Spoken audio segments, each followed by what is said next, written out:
Hello. So we have got a special guest on the podcast. A special guest, I say, a friend of the podcast. He's always on our show. And it's Joe from Pints of Sheffield. How are you doing, mate? Good to see you. Hey, Jimbo. Thanks for having me again. It's all right. A regular guest of ours, obviously the best guide to beer, pubs, bars, and food and everything that goes on in Sheffield. How are you doing? All good? I'm good, mate. I'm good. How have you been? Yes, not bad at all, thank you. I've got my Abbeydale Road Beer Festival T-shirt on just for the occasion as well, last year's. I've got the two previous years, so we'll talk about Abbeydale Road very shortly, Abbeydale Road Beer Festival. But obviously the thing that we're going to chat about today is the return of a Pint of Sheffield. Just before we go on to that, just to let you know who Joe is, I've mentioned him already, but obviously he is the best guide to beer and everything to do with beer and pubs and all that kind of thing in Sheffield bars. He's done the Battle of the Boozers, which happened before Christmas. That was brilliant. And yeah, loads of great stuff. And obviously now on to what we do. It's become an annual thing, hasn't it? It's the third year in a row. It's a Pint of Sheffield. So tell us all about it. That is brilliant. Love to see those two old pamphlets there. So Pint of Sheffield was a concept that I came up with George from Triple Point Brewing. I said, why don't we get a beer? Why don't we create a beer where people just get to vote on what goes into it? And people, through a democratic process, we pick the ingredients, the flavors, the percentage, and in this year, the artist as well, and the theme. It's just nice. There's thousands of people that take part and vote for it. The outcome tends to be relatively similar. People have their preferred choice. As you can see from those two pictures, they were both New England Pales the first time and second time. First time was 5.9%, second time 4.7%. Both times we were donating to Sheffield Flourish there, which is the local mental health charity. 15p from every pint sold goes to them, and I think we're able to raise about $2,000. So that was really good. Pretty pleased with that. And then this year we've had our hiccups. Well, this is it. It's normally a little bit earlier than this, isn't it? I saw the story that they just didn't get it quite what they wanted, so they decided to chuck it, didn't they? Yeah. So one of the questions is, do you want it to be? How bitter do you want it, basically? And the people said they didn't want it to be that bitter at all. So, in fact, what did I put it? 28% bitter, 72% juicy. So it came out too bitter, and the guys were like, "This just doesn't hit the brief," and they want to be as true to the outcome of the polls as possible. So they chucked it. They chucked it towards the end of January, and they got a pilot kit out, started again. They much preferred it, and I went to the brewery today, only a few hours ago, to try it for the first time, and I think it's the best one we've had. Really? There is a very, very little bitterness to it. It's one of those beers that you could just sit in a beer garden all summer and just drink it. It's really easy going. It's quaffable. It's very quaffable, very quaffable. It's 5.3% this year. I thought they might go somewhere in between because it was voted for under 5.5%. I think that's what it was, weren't it? Yeah. You pitched it under or over 5.5. So yeah, it's good that they've gone in between, because I know when we spoke to, I know when I've been to the launch events in the past and we spoke to, like the likes of George and everything, they do like it to be, not too high, because they want it to be sessionable, don't they? And to sell well and across the pubs and the bars in Sheffield. Yeah. So having it come in at under 5.5, I think it was 62% went under and 38% went over. So yeah, they wanted it under 5.3. I think it's a really nice spot. You can have a few of those, sit in the beer garden. Hopefully the sun's out.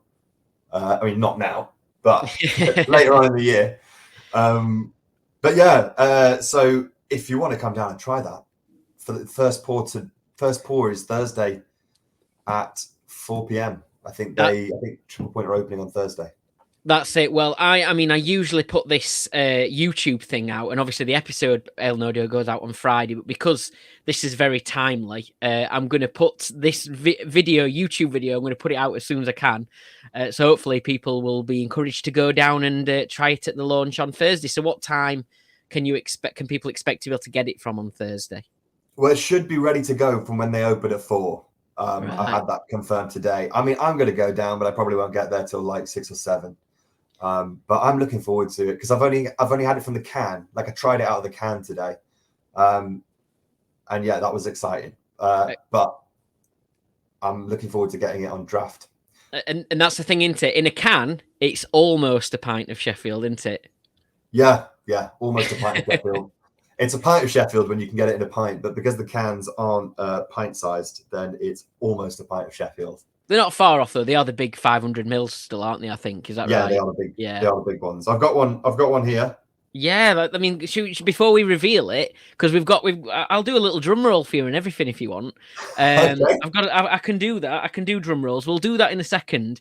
But before we reveal that, I'll just put up on screen for our YouTube viewers. So this is the artist who won the sort of thing, the vote to do the artwork this year. Because obviously it's been Luke Horton the last 2, who's done a brilliant job, and obviously we all love Luke Horton's work, and you can see I've got the old beer label on my beer pump thing that I have here in the shed, the physics machine. I love that. But yeah, Luke's done a great job over the last couple of years. But you opened it up this time, didn't you? And tell us about who won that. Yeah, so you get to vote on what the beer tastes like and how strong it is, and is it fruity or is it bitter and all this sort of stuff. So we thought, why not let people vote on who the artist is and give them a theme for like what it is that we want them to focus on. It's a pint of Sheffield.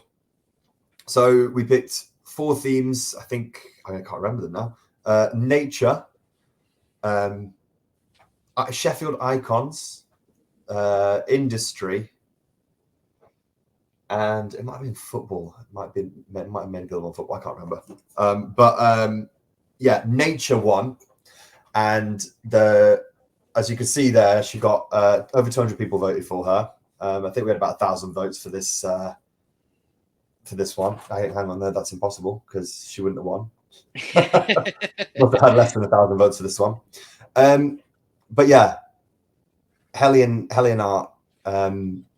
I absolutely love the artwork that she does. Yeah, that's a really good one. So I remember I kept this for ages. I decided to start a book. It was Andy from the Dunning in Stoke who inspired me to keep a book of beer labels in future. So I've just started. I wish I started a long time ago, but I kept this one on purpose.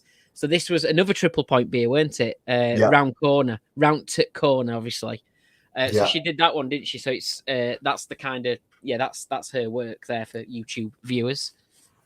Yeah, she's really good. She's done a lot of their stuff at Triple Point, and yeah, I really like it. So I'm really glad she won. I was a little bit gutted that like M. Redfern and Joe Peel didn't win either, because the stuff that they do is really, really interesting, and I think that they've not done beer cans before, and I think it would have looked really good on a beer can. I mean, Joe does.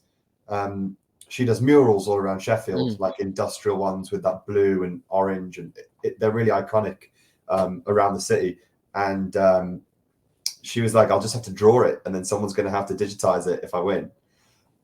So hopefully you're going to do some stuff with them in the future. But for this one, Hellion won it, and she took it so seriously. The brief, the nature brief, it was spot on, and I'm absolutely blown away with what she's done. Shall we do the drum roll and the big reveal? Do the drum roll. I'll show you. I'll show you right. what it looks like. Hopefully the camera can do it justice. Here we go. So, Pint of Sheffield, almost a pint of Sheffield in the can. 2024 looks like this. Way, look at that. Very nice. I like it. Yes. So, it's yeah, it's nature. You've got the lead mill down there, botanical gardens, the winter gardens. There's a few landmarks, a few Sheffield landmarks. I can't get the focus right. But yeah, you can tell it's gonna. I can see definitely the nature theme in there. What's the sort of like the thing in the top there, like the top? Oh, is it like an owl? Is it an owl? They've got an owl on it. Brilliant. There's an owl, and then there's a fox on this side. All right, okay. And the gold on it looks fantastic. Is there a blade on it? No, there's not. Yeah, it's whimsical. Yeah. It's fantasy. It's magical. There's an embossed gold "Will you marry me" on there. Oh yeah, yeah. There's the attention to detail. I mean, is just incredible. It's probably the best can art I've seen.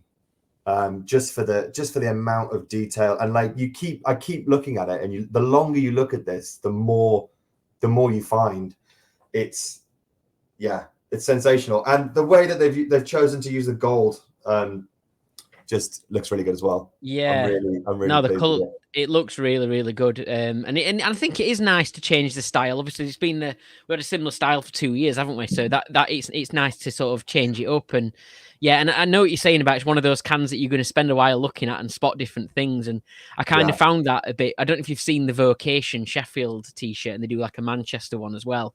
Can't remember which artist it is that did that.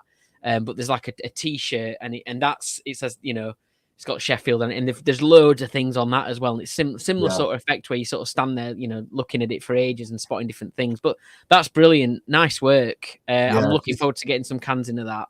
Yeah, she's absolutely just blown me away with this. I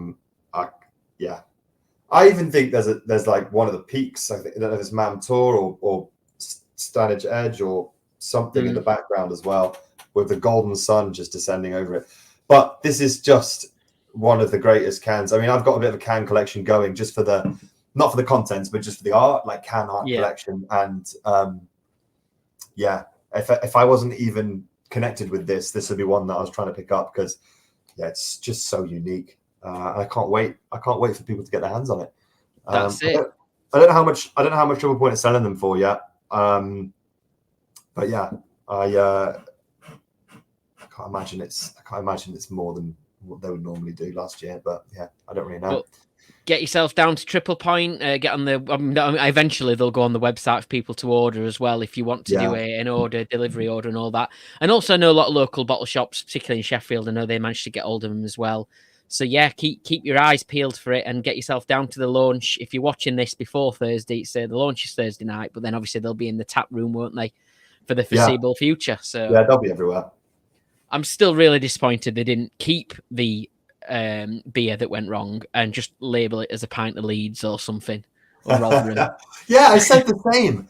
I was like, well, if you said it was a decent beer, apparently, but it just didn't fit the brief. But I think because they're so well organized now, it's not like they could just whack another label on it, because they've got a process where it's like they've got different beers going for different. Like the cans are ready, the artwork's ready. So they would have just been like, well, we've got this thing, but we don't have any artwork, we don't have a name.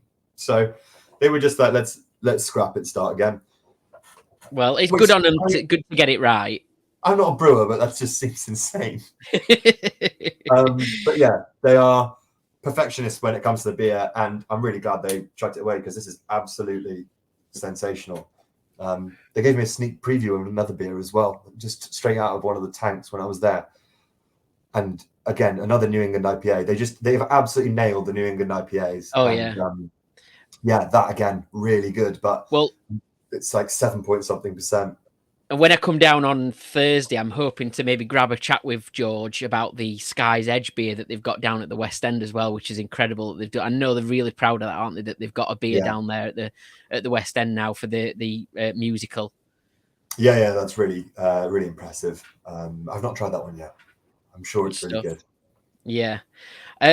So yes, that's all to come. Obviously, the Pint of Sheffield, go get it now as soon as you can. Joe, well done, and for pulling this all together once again. And obviously for the brewery for brewing it, and the artwork looks amazing. So well done to Joe for that. On to what we want to mention next is obviously the upcoming Abbeydale Beer Festival. We'll talk more about it in next week's actual podcast because I'm going to chat with you on Thursday. But just you've got the dates and tell us a little bit about when it's going to be. Yeah, so this year's Abbeydale Road Beer Festival will be the 1st to the 4th of August. That's Thursday, Friday, Saturday, Sunday. We had well over 1,000 people, maybe 1,500 people come down last year, and it was busy. It was heaving. It was heaving. I was there, and it was noticeably busier, I think, than the previous year. I don't know if you'd say the same. I thought it certainly was anyway at the time I was out. Yeah, I mean, it definitely felt busier. I mean, the rain on the Saturday, it just constantly, there was horrific rain on the Saturday, and it was just, you don't expect to see a street that busy when there's that much bad weather. But yeah, this 1st to the 4th of August, if you want to make sure you get all the best beer, get down on the Thursday. All of the venues will be opening from 1. We're making some standard times, making some changes from last year. So there'll be 1 till 9. Every venue will be open from 1 till 9.